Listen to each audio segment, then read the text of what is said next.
Recursos del Ministerio de las TIC. RTBC Noticias. Emisión central.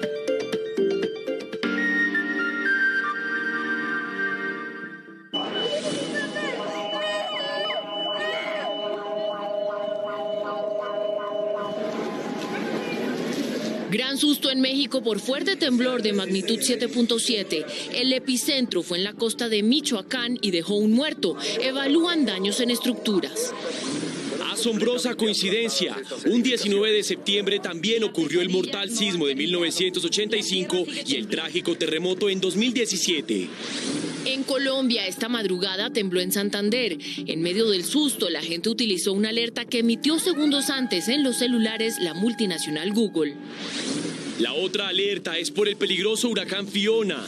Daños en estructuras y personas incomunicadas en Puerto Rico y República Dominicana. Los vientos de Fiona generan alerta en el Caribe colombiano. En Barranquilla temen peligrosos arroyos por las fuertes lluvias. Atención, subirá la gasolina a partir de octubre, 200 pesos mensuales en el siguiente trimestre, anunció el gobierno. El presidente Gustavo Petro se refirió al proceso de paz total con las disidencias de las FARC. El comisionado se reunió con voceros de ese grupo. Mañana será el discurso del presidente Gustavo Petro ante el Pleno de Naciones Unidas. Hoy lideró un foro de educación. No paran las reacciones por los predios invadidos y la imagen de camionetas en aparentes patrullajes. Ejército reveló que marcan fincas que pueden ser objetivo de invasores. Denuncian en Cali que 5 funcionarios fueron amenazados por hacer desalojos de predios invadidos. En Novita, Chocó, comunidades denuncian que grupos ilegales les exigen documentos para poder transitar libremente. Violenta celebración de amor y amistad en Bogotá. Fue uno de los fines de semana más mortales del año. Ojo, el jueves día sin carro y sin moto en Bogotá. Tampoco pueden circular los híbridos. En el mundo, concluyó la despedida a la reina Isabel II. En Deportes, América Nacional y Tolima con un buen balance tras el fin de semana de la Liga en Colombia. Hay oportunidades. El Ministerio de Trabajo abrió convocatoria para certificar conocimientos. Fin de semana de conciertos de pop, Dua Lipa y Lady Gaga. En Cultura, los detalles.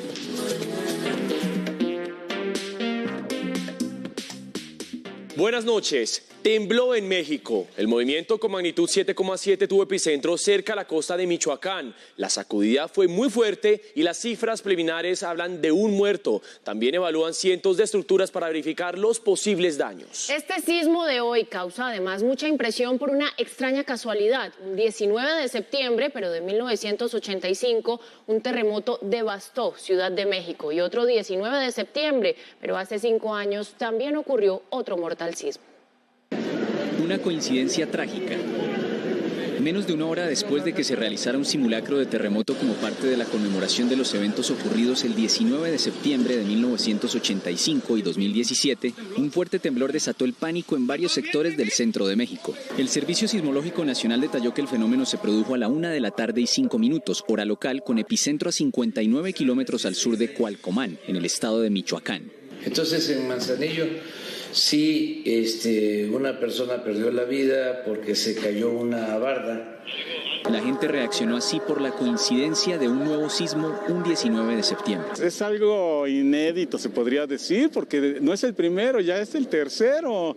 Entonces, como que es una tradición extraña, ¿no? El temblor de este lunes se produjo apenas con 9 minutos de diferencia con respecto al de 2017, que le provocó la muerte a 369 personas. En esa oportunidad el sismo fue de magnitud 7,1 y dejó este panorama de destrucción y devastación. En la misma fecha, pero en 1985, un terremoto de magnitud 8,1 que afectó principalmente a la capital mexicana dejó más de 10.000 muertos. Así lo reportó la televisión colombiana. Pasarán muchas semanas para que México pueda establecer con precisión cuántos fueron sus muertos y cuántas fueron sus víctimas. Aquí residían más de 5.000 personas en total. Fueron completamente aplastadas estas edificaciones. Pese a estas coincidencias, las autoridades han señalado que no es una fecha o periodo del año en particular para que ocurran este tipo de fenómenos. Es un día de luto se declaró desde 1985 y después en 2017, por eso se iza la bandera media asta.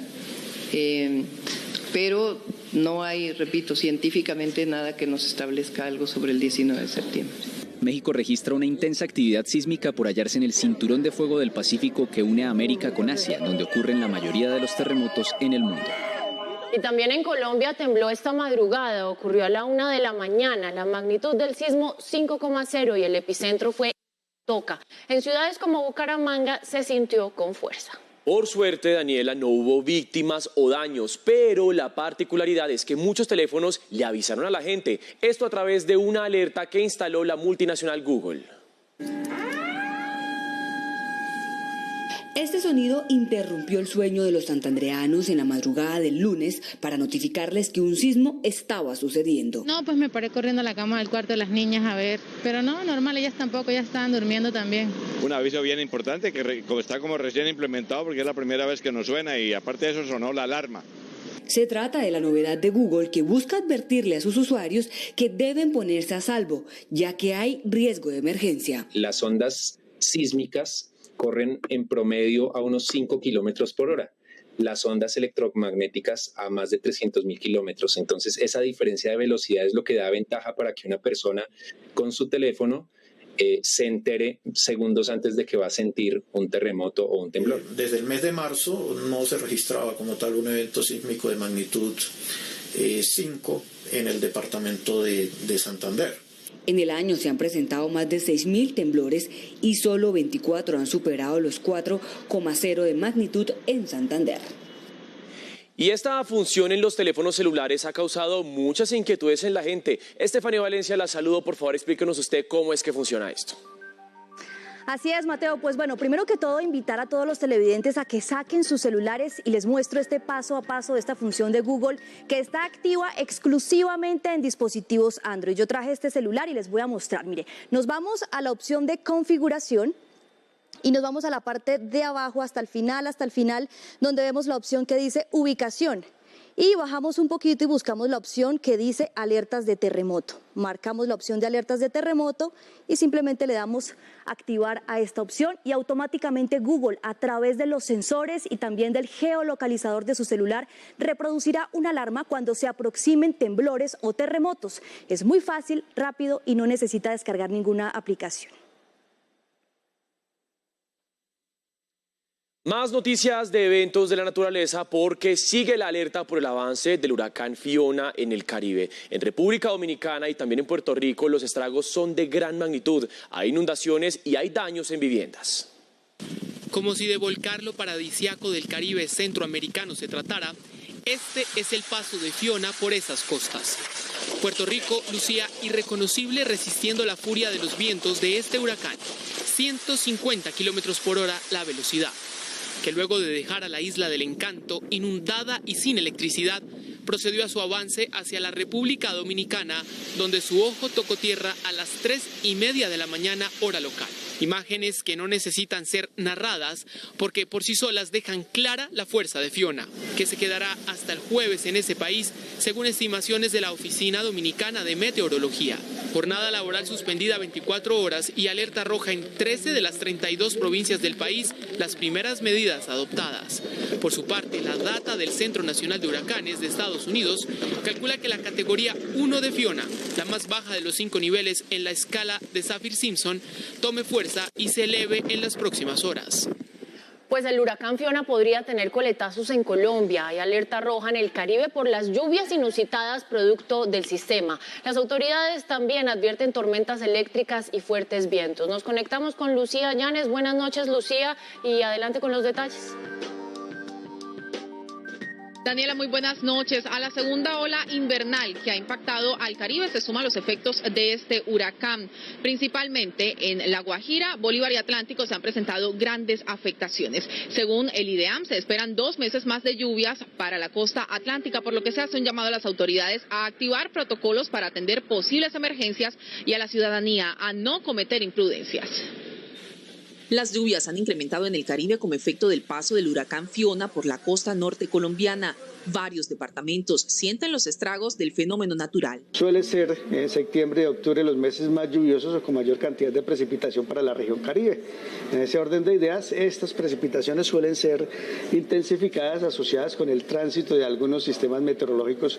En La Guajira se registran inundaciones y afectaciones en múltiples viviendas. Según los expertos, en la zona podría haber varias tormentas tropicales. También en esta temporada o en esta época suele presentarse sistemas de frentes fríos que afectan el comportamiento del tiempo en el territorio nacional. Entonces estos fenómenos condicionan mucho la intensidad de las lluvias. Esa situación se presentó particularmente en el día de ayer hacia la región Caribe. Barranquilla y Soledad están en alerta roja por la formación de arroyos peligrosos. En la última semana se han atendido 5 emergencias por las crecientes de agua. Según la Agencia Distrital de Infraestructura, las obras de canalización avanzan en un 70%.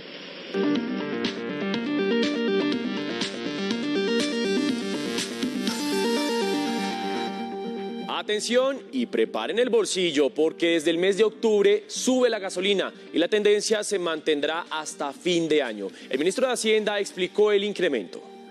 A partir del mes de octubre, el galón de gasolina costará 200 pesos más. No, el acuerdo con el presidente es que se va a aumentar la gasolina 200 pesos mensuales a partir de octubre, por este año.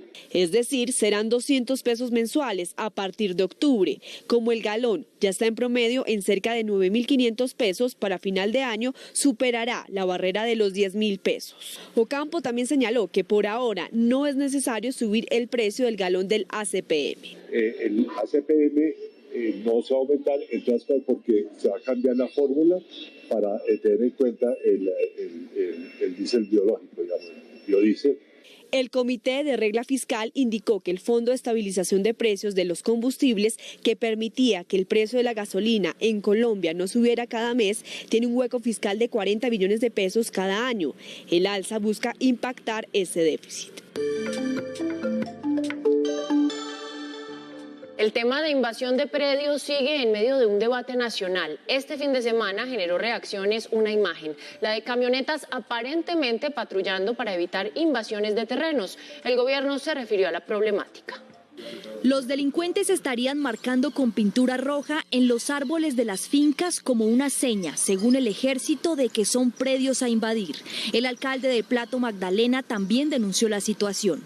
Unas demarcaciones con aerosol rojo cada 200, 300 metros, está merodeando en motocicletas, varios señores con parrilleros, aproximadamente 14 motocicletas. Al menos 400 ganaderos y agricultores se tomaron las vías de la vereda Los Chivos con una fila interminable de camionetas para defender sus fincas de los invasores. La imagen llegó a ser relacionada con una formación de grupos paramilitares. Los ganaderos se defendieron del señalamiento. Falso.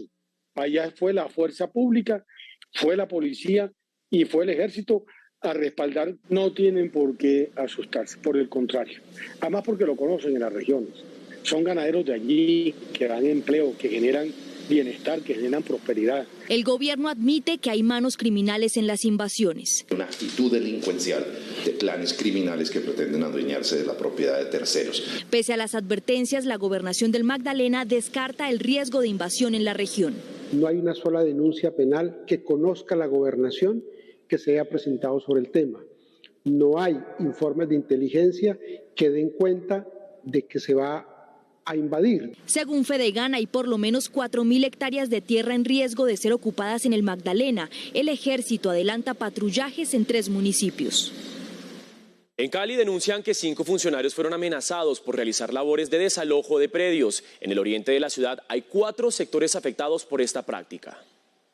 Con una corona fúnebre que incluía 3 balas y un mensaje que dice "te llevaremos en el corazón", fue amenazada en las últimas horas la corregidora del sector de la Reforma, donde se adelantan procesos de recuperación de algunos predios que fueron invadidos de manera ilegal. Estamos realizando unas investigaciones, las cuales la idea es poder priorizarlas y evitar que se siga proliferando obviamente aquí en la ciudad y en la metropolitana el tema de las invasiones. A este caso se suma una carta que incluía 4 balas marcadas con los nombres de los funcionarios públicos que adelantan las labores de desalojo en el oriente de Cali. Hoy tengo reunión con todos los inspectores de policía, con todos los corregidores, con la policía, con la fiscalía, la Unidad Nacional de Protección.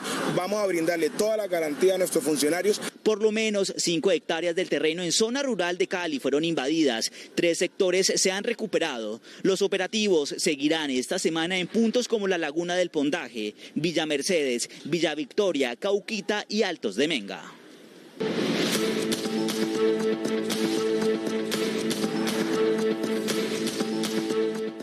El presidente de la República, Gustavo Petro, intervendrá ante el Pleno de la ONU en Nueva York. En medio de su agitada agenda, habló sobre la reunión entre el Alto Comisionado de Paz y las disidencias de las FARC. John López, buenas noches. Cuéntenos qué fue lo que dijo el presidente.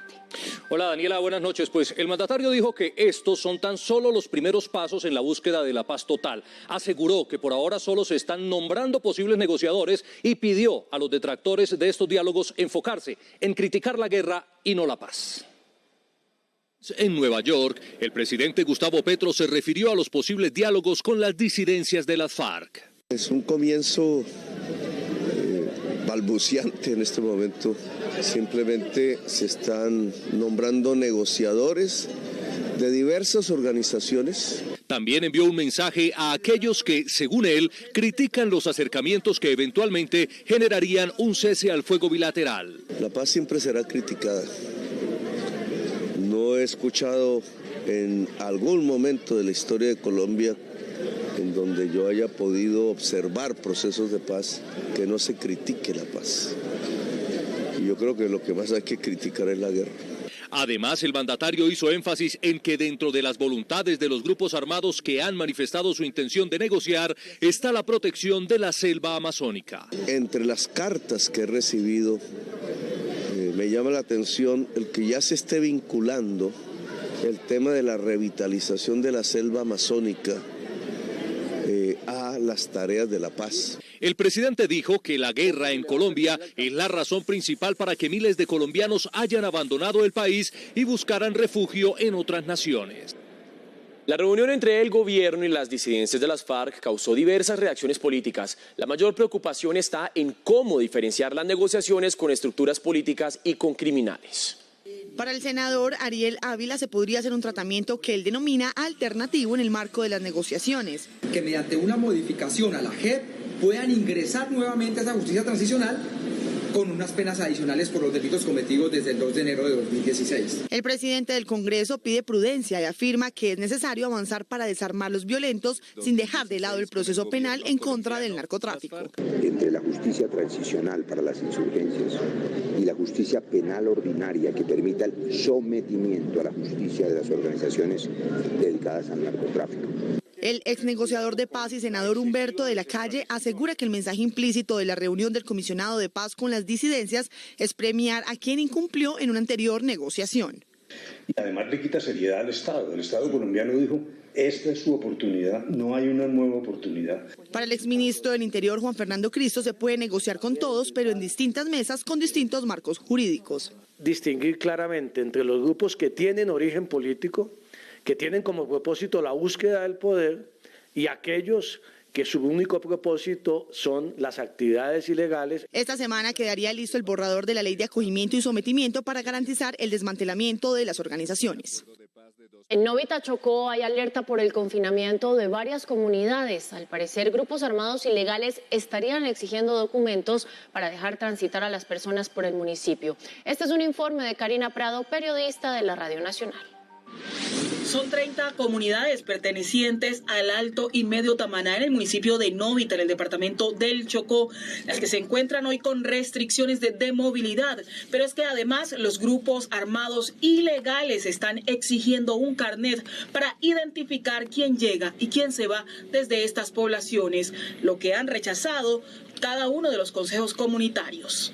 Ha estado circulando ese carnet por allí para que la gente lo llene y para saber quiénes entran al territorio diferente a la gente de las comunidades. Parte de la organización no no admitimos esa situación. Cabe recordar que en lo corrido de 2022 estas poblaciones han venido sufriendo por confinamiento y desplazamiento por los enfrentamientos continuos entre grupos como el ELN y las autodefensas gaitanistas de Colombia, Clan del Golfo. Desde Quibdó, en el departamento del Chocó, Karina Prado Rivas, Radio Nacional de Colombia y RTVC Noticias, conectados 24/7. Una nueva ola de migrantes que intentan cruzar hacia Panamá vuelve a ser causa de alerta en el Urabá antioqueño. Tras la crisis de los migrantes haitianos en Necoclí, la Defensoría advierte por el tránsito masivo de venezolanos que supera las 68.000 personas. La problemática parece no tener freno. Cruzar por Necoclí hacia el tapón del Darién para llegar a Panamá sigue siendo una ruta altamente utilizada. Aunque el año pasado la crisis se vivió con miles de migrantes haitianos varados en las playas del municipio, hoy la nueva ola es por los venezolanos. Este año hay reporte de 68.575 que han cruzado, seguido de 6.359 haitianos y 4.088 ecuatorianos. También hay cubanos y colombianos. Reitero mi llamado a las autoridades para reforzar su trabajo en la subregión del Urabá Darién, para contrarrestar las acciones de los grupos armados ilegales que tienen presencia en el territorio y evitar que los migrantes sean utilizados para transportar drogas o armas. Entre enero y agosto de este año han cruzado la frontera con Panamá 102.067 personas, 14.571 son menores de edad. Lo que los puede exponer a trata de personas, explotación sexual, comercial o laboral y matrimonio servil, entre otras acciones delictivas. El año pasado 134.000 migrantes cruzaron el tapón del Darién y según la tendencia, la Defensoría advierte que podría aumentar este año. Volvemos a hablar de la visita del presidente Petro a Nueva York. John, de nuevo con usted, y quisiéramos saber en este segundo día de agenda qué compromisos cumplió el mandatario. Sí, Daniela, pues fue una agenda bastante agitada. El mandatario fue el encargado de dirigir la mesa redonda sobre transformación de la educación. Además, tuvo un encuentro con integrantes de la Cámara de Comercio de Estados Unidos y se reunió con miembros de Eurasia y LINCAP Global. Declaro abierta la sesión. Con esta declaración, el presidente Gustavo Petro instaló la mesa redonda sobre la transformación de la educación. Naciones Unidas lo designó como moderador. Estoy seguro de que todos tenemos el mismo objetivo: hacer frente a la crisis mundial de la educación. Habló de una de las banderas de su gobierno. Mi gobierno aspira a la paz total, a dejar atrás las tragedias traslapadas de la exclusión y la violencia. Y reafirmó su compromiso de construir universidades públicas en todo el país. Esas universidades que construiremos serán los cimientos de la paz total. En la tarde, el mandatario se reunió con integrantes de la Cámara de Comercio de los Estados Unidos. Más tarde, el mandatario sostuvo una reunión con miembros de Eurasia y LINCAP Global. Durante su agenda, al presidente Gustavo Petro se le notó aún con afectaciones en su garganta. Es para mí un honor y un privilegio. Según sus médicos, el cuadro de bronquitis aguda ya fue superado, aunque le recomendaron al mandatario disminuir la intensidad de sus reuniones. El día de mañana será el más importante del presidente Petro en Nueva York. Se dirigirá al Pleno de Naciones Unidas. Saludamos inmediatamente a Jacopo Luzzi de La Voz de América. Jacopo, gracias por estar con nosotros. Buenas noches y adelante con la información. Buenas noches. Estamos aquí en las Naciones Unidas, cerrado este primer día, pero mañana, el día crucial donde Colombia, Paraguay, Honduras, Brasil van a hablar, o sea, va a ser un día muy importante para los presidentes de América Latina en las Naciones Unidas y los temas son varios. Sobre todo se hablará de economía, recuperación económica después de 2 años de pandemia y sobre todo la guerra en Ucrania será un tema central, la búsqueda de una negociación, de una paz entre las dos partes. Rusia va a hablar solo el sábado, pero mañana hablará también Volodymyr Zelensky, presidente de Ucrania. Entonces esos son 2 temas importantes. Además, la crisis de la cadena de suministro alrededor del mundo, cuando hablamos de comida, energía, combustibles. O sea, son temas que se abordan en las Naciones Unidas, pero importante también es lo que el presidente Gustavo Petro hablará mañana aquí en las Naciones Unidas y por eso vamos a ver este paquete porque su papel seguirá siendo crucial. Mañana martes 20 de septiembre será el día en que el presidente Gustavo Petro dé su primer discurso en la Asamblea de la ONU. La agenda para el mandatario colombiano comenzará a las 7:30 de la mañana, donde estará presente en el saludo del secretario general de las Naciones Unidas, Antonio Guterres, a los jefes de Estado. Minutos más tarde se realizará la inauguración oficial de la Asamblea General. Hacia las 9:40 de la mañana, el presidente Petro intervendrá en la plenaria. Su discurso será el quinto en exponerse a los mandatarios asistentes a la Asamblea. Lo antecederán los presidentes de Brasil, Jair Bolsonaro, el presidente de Estados Unidos, Joe Biden, y el mandatario chileno, Gabriel Boric. Una vez terminada la Asamblea, se reunirá con el presidente de la Comisión Europea, Charles Michel. Luego, el presidente Gustavo Petro se entrevistará con Sima Bajous, directora ejecutiva de ONU Mujeres. La agenda de mañana finalizará con una reunión denominada Cuenta Regresiva para la COP15, un encuentro de líderes para analizar temas de cambio climático y naturaleza. Una pequeña precisación debido a su presencia al funeral de la reina Isabel II. Joe Biden no hablará el martes, hablará en la mañana del miércoles. Llegará mañana aquí en Nueva York, pero su discurso será el miércoles debido, claro, a la logística del viaje de Reino Unido a Washington y mañana aquí en Nueva York.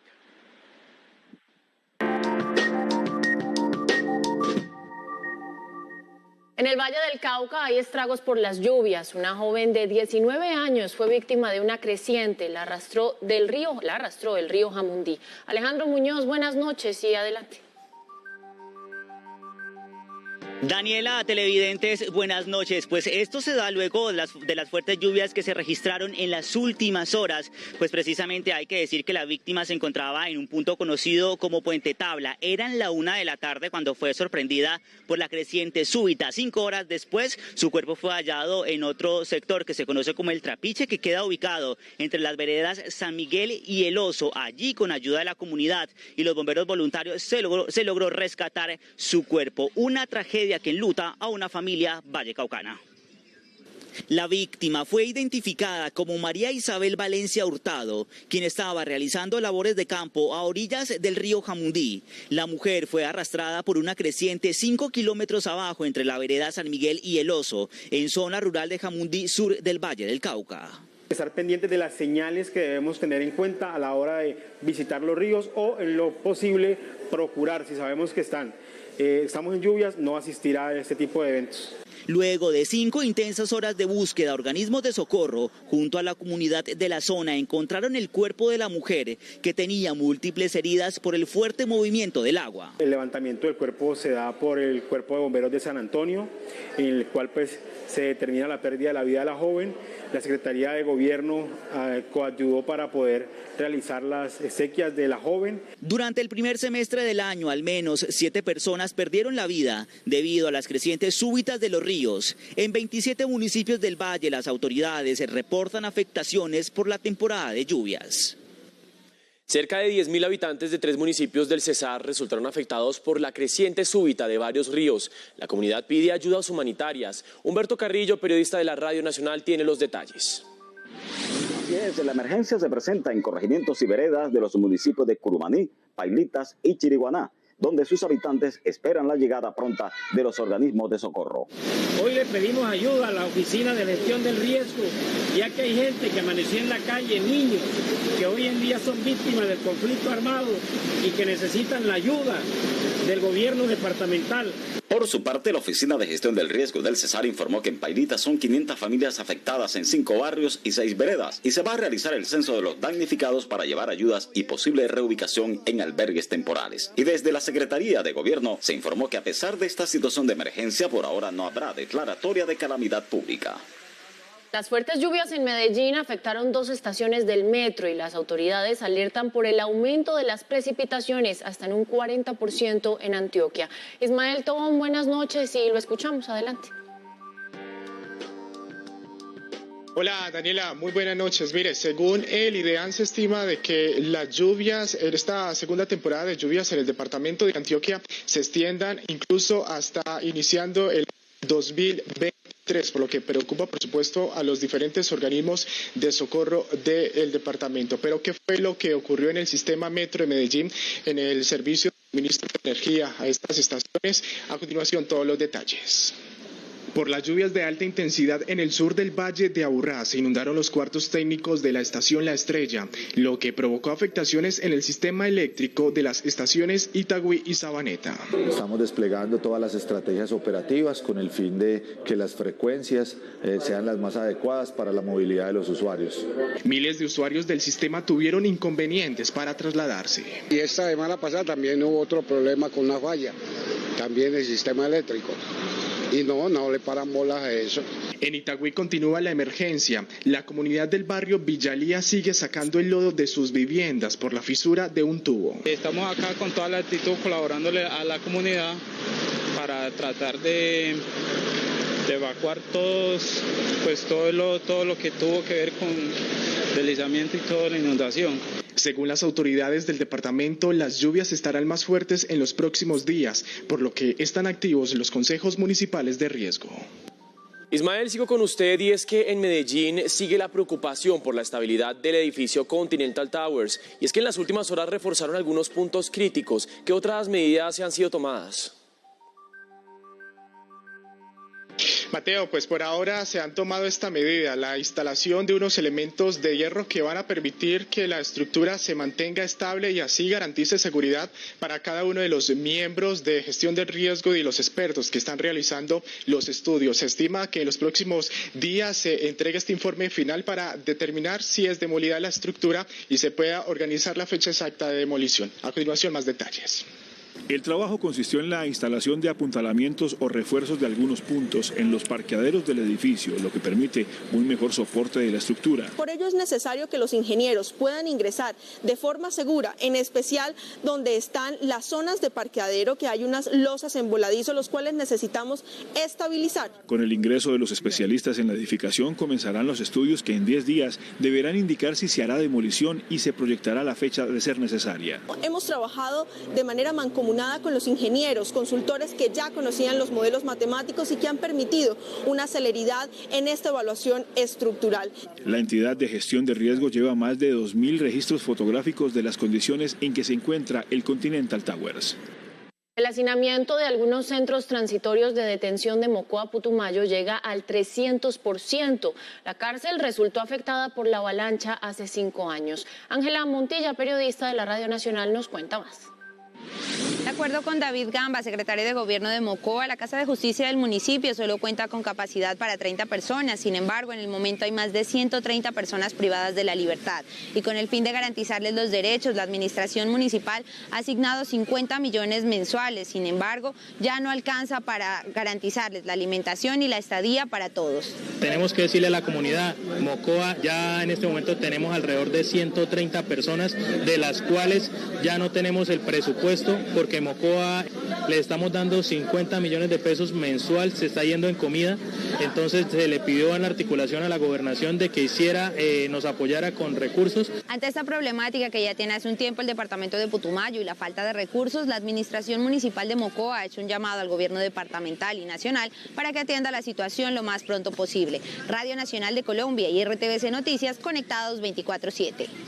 Más de 170 familias tuvieron que abandonar sus viviendas en La Tola, Nariño, por combates entre grupos armados ilegales. Más información con los periodistas del Sistema de Medios Públicos de RTVC. Un miembro del Ejército de Liberación Nacional, ELN, falleció y otros 2 uniformados de la Fuerza Pública resultaron heridos en combates en el límites entre Antioquia y el sur de Bolívar. La comunidad durante el fin de semana estuvo confinada por el miedo al fuego cruzado. Esta emergencia se presentó en el barrio Travesuras, un asentamiento de la ciudad de Pereira, donde según los organismos de socorro, 40 personas, 11 de ellas menores de edad, resultaron damnificadas por la conflagración, cuyas causas son materia de investigación. Autoridades capturaron a 13 personas de una banda delincuencial dirigida por una mujer conocida con el alias de La Mona. Semanalmente vendían 4.000 dosis de estupefacientes que les representaba 50 millones de pesos. Ahí mismo participaban 3 menores de edad y operaban en las comunas 25 y 7 de Cali.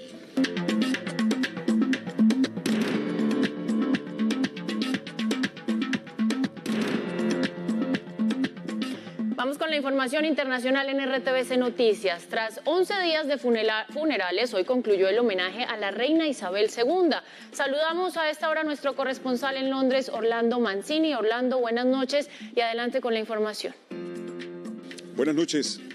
Los británicos nunca olvidarán ese funeral de Estado que le dieron a su majestad la reina Isabel II, que los gobernó durante 70 años, por ser un funeral muy solemne y conmovedor.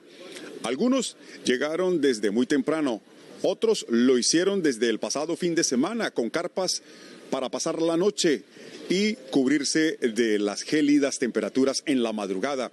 Todo esto para tener una muy buena ubicación y no perderse detalle alguno. Las autoridades estiman que más de 2 millones de personas se acercaron a lo que nosotros conocemos como el barrio gubernamental para observar este funeral que contó con la presencia de 2.000 dignatarios, muchos de ellos líderes, presidentes y miembros de las diferentes monarquías de Europa.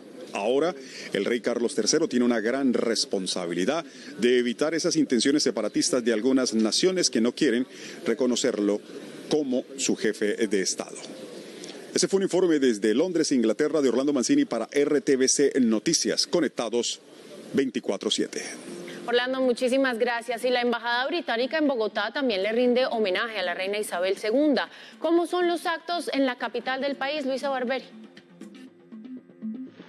Daniela y televidentes, muy buenas noches. En estos momentos una noche lluviosa y fría en Bogotá, pero no es impedimento para darle un último adiós a la reina Isabel II. Yo me encuentro en estos momentos con el embajador británico en Colombia. Embajador, cuéntenos un poco de qué se trata este homenaje, este último adiós a la reina. Pues, buenas noches.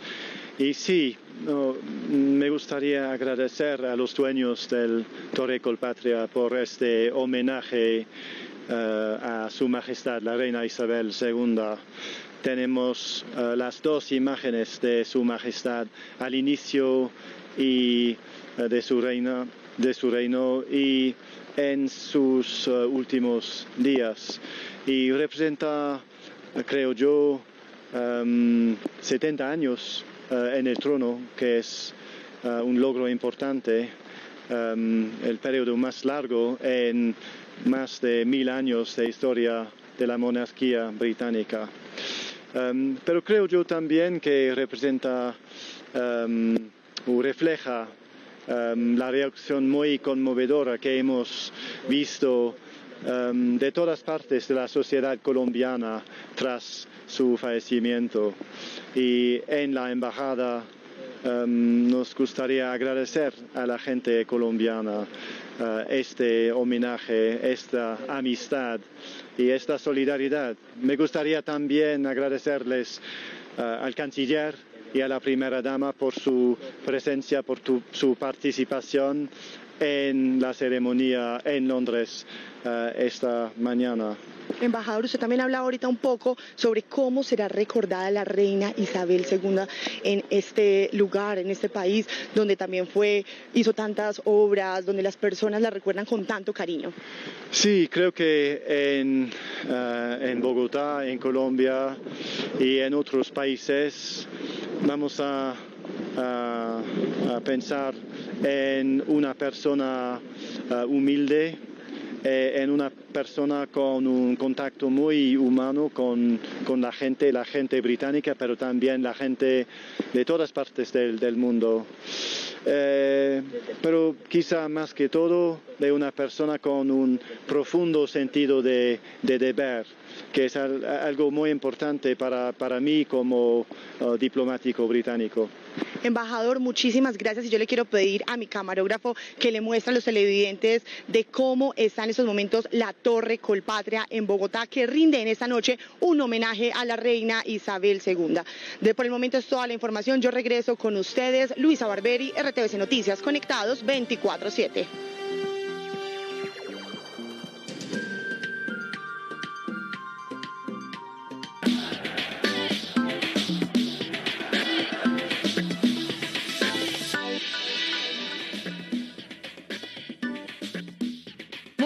Bienvenidos a la información deportiva. Qué alegría, como siempre, saludarlos aquí desde la ciudad de Medellín.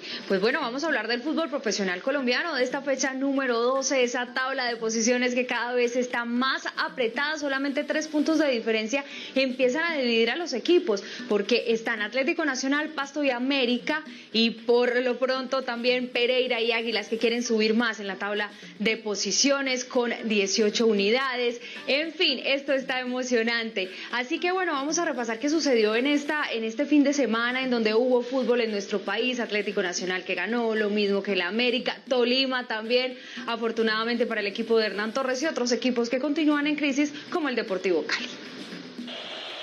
Nacional gana, mantiene el 0 en su arco y se recupera. Los futbolistas atienden las indicaciones de su técnico hasta en la rueda de prensa. Que no te vaya a olvidar la pregunta. Ahora se entiende por qué se inculpan cuando las cosas no salen bien. Se me olvidó otra vez la mía.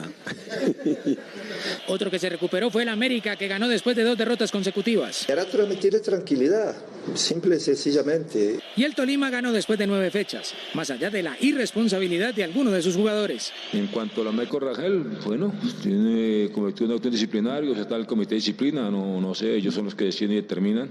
En Pasto, el profe Comesaña invocó el texto sagrado para explicar un detalle del juego. Hoy pusimos de lateral izquierdo a Biafra, por una jugada que está en la primera hoja de la Biblia, está incluso. Él es un derecho y Estacio es un zurdo, y la idea era que controlara ese remate. Y por ese tipo de errores a veces los entrenadores son los que salen crucificados, como en Bucaramanga, donde Santa Fe ganaba un partido al minuto 90, pero por una expulsión para los Cardenales los leopardos se fueron encima y terminaron remontando lo que era una segura derrota. Hacer 2 goles y las circunstancias que estábamos, esto es un equipo que nunca perdemos la esperanza, siempre lo decimos que hasta que pide el árbitro se termina el partido. La fecha 13 comenzará este martes, así que no hay tiempo ni para lamentarse mucho, ni para festejar tanto. Así es, porque el fútbol en Colombia continúa, pero además también continúan las acciones con amistosos internacionales, y allí Colombia se prepara para enfrentar a Guatemala en New Jersey, en Estados Unidos. Los dirigidos por el profesor Néstor Lorenzo se están preparando, pero ¿cómo llegan esos jugadores que han sido convocados y que cada vez ya de a poco empiezan a llegar a Estados Unidos? Pues aquí repasamos cómo le fue a los nuestros este fin de semana. 2 de los cuestionados de la lista Lorenzo respondieron en sus respectivas ligas. Uno le marcó gol a su víctima favorita en España. Esto de Radamel, el tigre Falcao, mire cómo define. Mientras que el otro debutó en Grecia y recibió elogios, pese a la derrota de su equipo. La superestrella colombiana necesita juegos para encontrar su ritmo y porque su forma de ayer es prometedora para el futuro inmediato. Los nuevos también se reportaron. Fue el caso de John Durán, que marcó su gol número 6 con el Chicago Fire en la Major League Soccer. Pero en Rusia también hubo jornada gratificante para uno de los referentes. Wilmar Barrios fue elegido como el jugador más valioso, pues dio asistencia en la victoria del Zenit 2-0 ante el Dinamo de Moscú. Mucho talento por ver tiene el profe Néstor. El primer reto, Guatemala, el próximo sábado.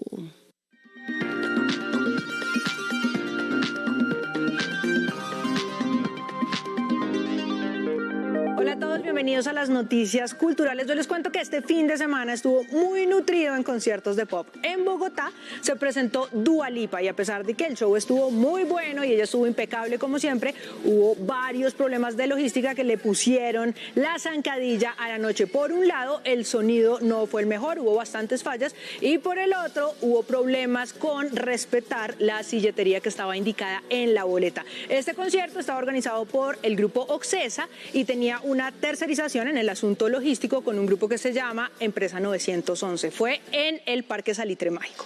Por otro lado, también les cuento que a Lady Gaga no le fue mucho mejor en el cierre de su tour en Miami. Este es el Chromatica Ball Tour, y faltando 3-4 canciones cayó una tormenta eléctrica que la obligó a suspender el concierto. Tuvo que salir y decirle a todos los asistentes que se disculpaba con ellos, pero que por seguridad tenían que dejar ahí, esperaban verse en una próxima ocasión. Al parecer el público lo recibió muy bien, pero es que yo creo que tampoco les quedaba de otra, los rayos estaban cayendo literalmente al frente. Les cuento además que este año la Academia de los Oscar le va a rendir un homenaje a Sachin Littlefeather, que es la mujer india que declinó el Oscar de Marlon Brando en 1973, pero esa información completa, esa historia, se las tiene Juan Sebastián Ramírez, Lord Cultura. The winner is Marlon Brando in The Godfather. Hace 50 años, la actriz y activista nativoamericana Sacheen Littlefeather subió vestida con un atuendo típico del pueblo apache al escenario de los Oscar. No aceptó el premio que le correspondía a Marlon Brando por su actuación en El Padrino. My name is Sacheen Littlefeather. El plan de los dos actores era rechazar el maltrato que recibían los pueblos indígenas y la imagen estereotipada que se proyectaba en las películas de Hollywood. Lamentablemente, Brando rechaza este generoso galardón y esto se debe al maltrato de los indios estadounidenses en la actualidad por la industria cinematográfica. Un verdadero hito en la historia de la Academia al ser una de las primeras declaraciones de protesta política en los premios, pero que finalizado el discurso llegaron los abucheos y las burlas a la actriz. No he visto nunca a un indio con semejante cara. Parecía que me taladraban sus ojos. La premisa de aquellas películas era el juego de roles. Los buenos eran siempre los vaqueros y los indígenas los villanos. ¡No disparen! O también el lenguaje. Se muestra a los indígenas sin usar artículos ni conectores, con una evidente intención de mostrarlos como carentes de inteligencia. Mucho dinero, mucho oro, muchas cabelleras comanches. De allí la importancia de un discurso que marcó un antes y un después en la industria del cine, pero que tardó 50 años en ser reconocido por la Academia como una oportunidad para repensar el imaginario indígena en la pantalla. Y en el futuro, nuestros corazones y nuestro entendimiento se unirán con amor y generosidad.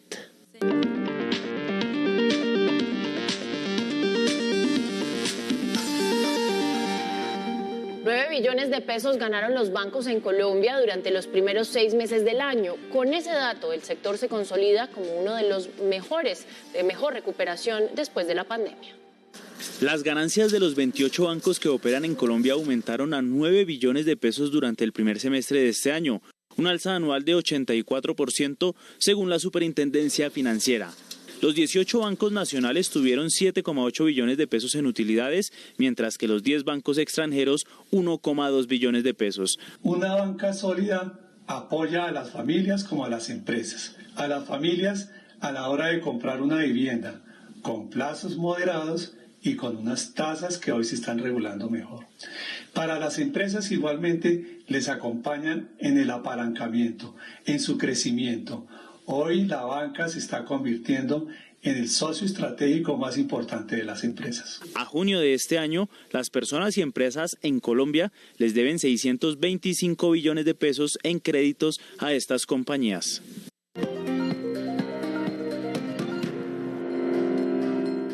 El precio del dólar subió 11 pesos y cerró a 4.415 pesos. El precio interno de la carga de café subió 37.000 pesos, quedó en 2.362.000 pesos. 6,4% creció la economía colombiana durante julio de este año. Los sectores del comercio, transporte, servicios, comunicaciones y turismo fueron los de mejor comportamiento según el DANE. 2,2 millones de extranjeros ingresaron a Colombia entre enero y agosto de 2022, un incremento del 80% en comparación con el mismo periodo del año 2021. La celebración del Día del Amor y la Amistad en Bogotá estuvo empañada por varios hechos de violencia e intolerancia que dejaron 8 personas muertas. La policía reportó un total de 97 capturas por diversos delitos. Las autoridades reportaron un homicidio menos en comparación con el año pasado durante esta misma celebración en la capital del país. Sin embargo, esta fecha sigue siendo la segunda más violenta después de la del Día de la Madre. El sábado se nos presentaron 6 homicidios en diferentes sectores de la ciudad por intolerancia y con la modalidad de sicariato. Uno de estos casos de sicariato sucedió a plena luz del día. Este hombre de capota blanca cruza rápidamente la calle y sin mediar palabra ataca con varios disparos a 2 hombres que terminan sobre la acera.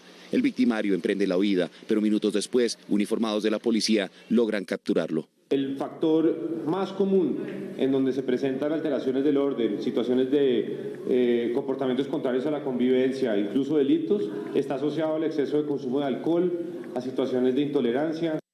Y atención a esta noticia, el próximo jueves 22 de septiembre se llevará a cabo la jornada de Día sin carro y sin moto en Bogotá, Chía y Mosquera. Se suma a la restricción para contribuir con el medio ambiente.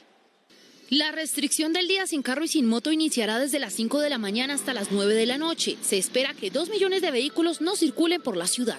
593 kilómetros de ciclorrutas en la ciudad, 107 kilómetros de ciclovías, para que todos los ciudadanos podamos movernos de manera sostenible. Transmilenio en sus componentes troncal, zonal y cable iniciará su operación a las 3 de la mañana e irá hasta la 1 de la madrugada del viernes 23 de septiembre. En este día reducimos alrededor de 57% los gases de efecto invernadero, el CO2, que generamos en la ciudad.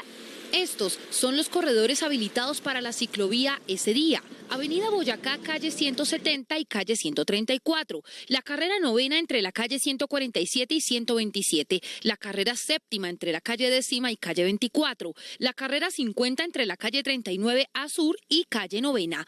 Calle 26 entre la carrera séptima y carrera 50. Algunas de las excepciones son vehículos y motos propulsados por motores eléctricos e híbridos, vehículos de transporte con capacidad para movilizar a más de 10 pasajeros, ambulancias, vehículos y motocicletas conducidos para personas en condición de discapacidad, entre otros. 5 meses después de la muerte del exfutbolista Freddy Rincón, la Fiscalía determinó que el Coloso de Buenaventura fue el responsable del accidente de tránsito en el que perdió la vida. Más hechos del día en el siguiente resumen en un minuto.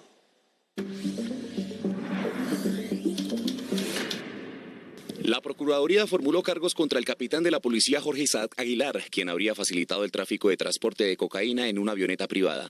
La Corte Suprema de Justicia multó a Diego Molano porque cuando ejercía como ministro de Defensa no colaboró con la justicia para conocer la historia laboral o el certificado de salarios de un hombre que prestó servicios para el extinto DAS. La JEP aceptó el sometimiento del general en retiro Emilio Torres Ariza, investigado por falsos positivos. Los hechos sucedieron cuando era oficial del batallón de contraguerrillas número 29, adscrito a la 16ª Brigada de la 8ª División del Ejército. Casa por cárcel para Javier Enrique Márquez, señalado de ingresar al país petróleo crudo procedente de Venezuela, Curazao y Panamá. Al parecer lo rendía con otras sustancias y lo vendía a gran escala en Bogotá, Barranquilla y Cartagena. Las autoridades recapturaron a 15 de los 17 presos que se habían fugado de la estación de policía de Kennedy en Bogotá. 3 policías y 4 internos resultaron heridos durante la fuga.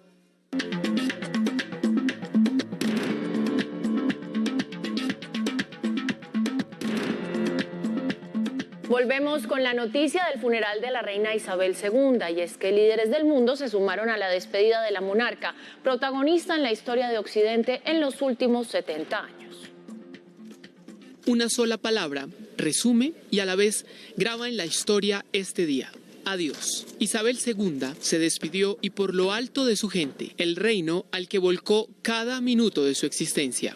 La hora cero del funeral del siglo coincidió con la del mayúsculo operativo de seguridad sin precedente alguno en el Reino Unido. Las casi 120 horas en las que más de 1 millón de súbditos fueron durante unos segundos a verla en el milenario Westminster Hall culminó cuando 142 miembros de la Marina Real la ayudaron a emprender su último camino por Londres. Escasos, pero dicientes 200 metros hacia la abadía donde el mundo la esperaba, representado en estos rostros de cada rincón del planeta. Sobre su ataúd, los elementos que por 70 años y 214 días la alejaron del humano y la fundieron con la forma como siempre será recordada, reina. La diamantina corona, orbe, cetro imperial y flores. Un mar de rostros homogéneo como sacado de un encuadre de reinos de antaño, lado a lado fueron la compañía del trayecto de Isabel y el árbol del que fue raíz y que extiende su permanencia en el reino. A las 11:58 de la mañana, todo fue silencio. 2 minutos de respeto transversales y omnipresentes, interrumpidos por himno y gaita. Del arco de Wellington, de carruaje a coche, 300 soldados custodiaron esos centímetros que abreviaban aún más esa última vez de esta reina por los caminos que recorría. Del servicio religioso en St. George regresó a casa, a Windsor. Ese lugar que tanta paz le traía fue el que escogió para reposar. Acostumbrada a hacer huella, esa que extendió tanto como su aliento le permitió, hasta al despedirse consiguió ser histórica, ser siempre Isabel. Y gobiernos de todo el mundo prometieron hoy en la sede de las Naciones Unidas tomar medidas para transformar la educación y responder a una crisis sin precedentes en este ámbito. Más información internacional a continuación. El Kremlin tachó hoy de mentiras el descubrimiento de cientos de tumbas en una fosa común cerca de la ciudad de Izium, recientemente liberada por las fuerzas ucranianas. Por su parte, Ucrania acusó a Rusia de haber atacado la segunda mayor central nuclear del país en Mykolaiv. La defensa de la vicepresidenta de Argentina, Cristina Fernández, rechazó las acusaciones en juicio por corrupción que pesan en su contra y apeló a la intromisión del poder político y al rol de la prensa. Además, puso en duda la imparcialidad de los tribunales en su alegato. El presidente de Estados Unidos, Joe Biden, hizo varias revelaciones explosivas en entrevista con el programa 60 Minutes de la cadena CBS. El mandatario aseguró que las fuerzas estadounidenses defenderían a Taiwán en caso de una invasión china. Además, dijo que la pandemia del COVID-19 en su país ya terminó y se mostró evasivo sobre si buscará o no la reelección. La policía antidisturbios de Irán dispersó las protestas en Teherán por la muerte de Mahsa Amini, quien murió bajo custodia policial tras ser detenida por llevar mal puesto el velo islámico. Los manifestantes corearon lemas contra los líderes iraníes y las mujeres se quitaron el velo en signo de protesta. Llegamos a oportunidades. Atentos colombianos inmigrantes porque el Ministerio del Trabajo abrió una convocatoria para certificar sus conocimientos. Acá les contamos cómo. En oportunidades para certificar su trabajo, vaya a la página www.sena.edu.co. Seleccione la pestaña Sala de Prensa y luego Noticias. Allí tendrá que deslizar hasta abajo y dar clic en Certificar tu experiencia con Saber Hacer Vale. Lea con atención la descripción y requisitos como ser madre o padre cabeza de hogar, tener entre 18 o 28 años o más de 60, entre otros. Algunas de las áreas que podrá obtener certificación son transporte, turismo, mercadeo, procesamiento de alimentos, deporte, música, gestión documental y administrativa. Atentos para ver el listado completo y realizar la inscripción, de clic en los enlaces que tiene a disposición. Y mucho ojo, la inscripción estará abierta hasta el 2 de octubre. Y muy importante, recuerde que si quiere seguir informado 24/7, nos encuentra en todas nuestras redes sociales como RTVC Noticias.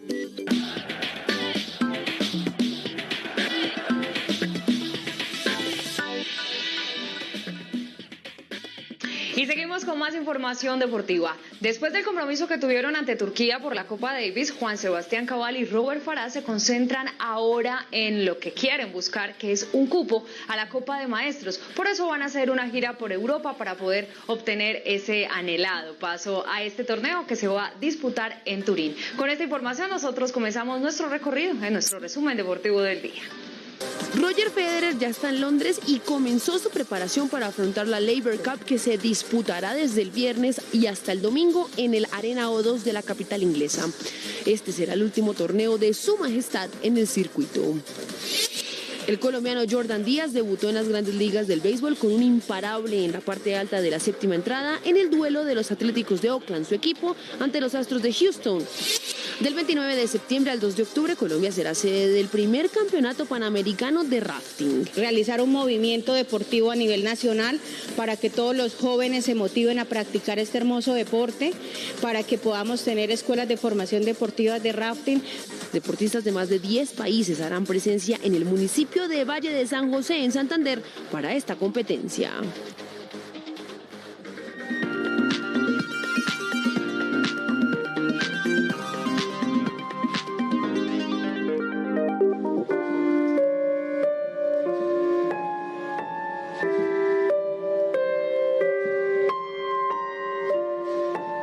Esta historia va así. Wolfgang Amadeus Mozart se murió en Viena el 5 de diciembre de 1791 a las 12:55 de la noche. Se murió pobre, solo y envenenado por el maestro que le enseñó todo. El día que lo iban a enterrar llovió como si no hubiera después y la procesión fúnebre se disolvió porque la gente se fue a acampar. La esposa, Constance, no quiso ir ni a la misa y lo enterraron en una fosa común. Dicen también que en el aire y por arte de magia y misticismo sonó esto.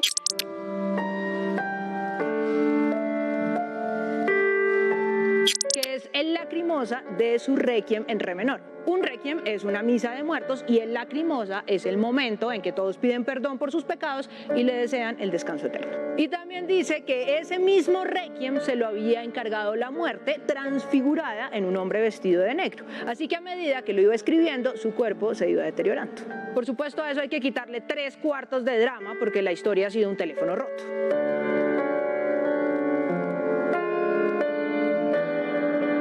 Vamos a hacer fact-checking. El día del entierro no llovió. El Servicio Meteorológico de Viena registraba 38 grados Fahrenheit, o sea, que hacía frío, pero no había tormenta. No se murió solo. Es cierto que su funeral no fue tan concurrido como el de Beethoven, pero pues tampoco estuvo vacío. No se murió pobre, pero sí con hartas deudas. Al parecer, a Mozart le gustaba gastar mucho más de lo que se ganaba. I feel you, Mozart. No lo envenenó su maestro, Antonio Salieri. Al contrario, Salieri y él tenían muy buenas relaciones. La idea de la rivalidad entre ambos viene de una película buenísima, eso sí, que se llama Amadeus y que hizo Milos Forman, pero es una completa ficción. La esposa no estuvo por ningún lado, eso también es cierto, porque al parecer en la Viena del siglo XVIII las mujeres no asistían a servicios funerarios. Y lo enterraron en una fosa común por asuntos de salubridad. Acuérdense que en esa época vivían de epidemia en epidemia y tocaba tomar medidas. 7 adultos y un niño por cada fosa.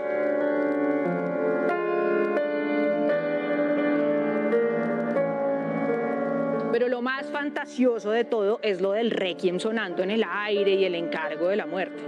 La verdad es que el requiem fue un encargo del conde Franz von Walsegg, que vivía en la parte baja de Austria. El misterio estaba en que este señor quería hacerse pasar por el autor de ese requiem y por eso tanto secretismo alrededor. Mozart sí se fue enfermando, eso es verdad, pero no porque la música lo fuera matando, sino porque tenía exceso de trabajo, exceso de preocupaciones y exceso de enfermedades maltratadas. Meningitis, fiebre reumática, un paro cardíaco, envenenamiento con mercurio, un problema de tiroides, falla renal y yo creo que hasta gripa debía tener. Los partes médicos más recientes dicen que se contagió de una infección bacteriana en una reunión de masones en Viena y que por eso se le fueron complicando todas las cosas, que ya tenía síndrome de Scholen-Henoch, insuficiencia renal, hipertensión y al final neumonía. No alcanzó a terminar el requiem, pero dejó los esbozos de lo que quería que los últimos 2 números fueran. Esos números los escribió su estudiante Franz Sussmayer. Yo soy Laura Galindo M y esto es Un Cuento para Contar de Señal Clásica y RTVC Noticias.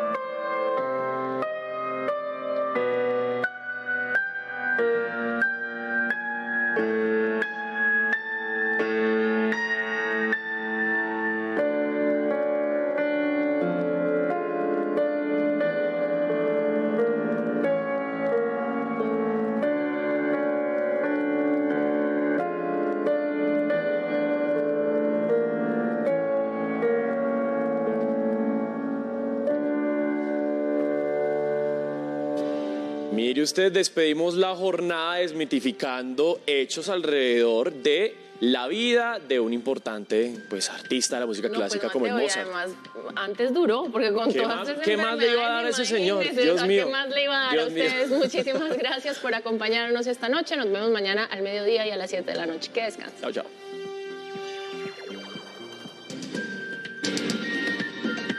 RTVC Noticias, emisión central.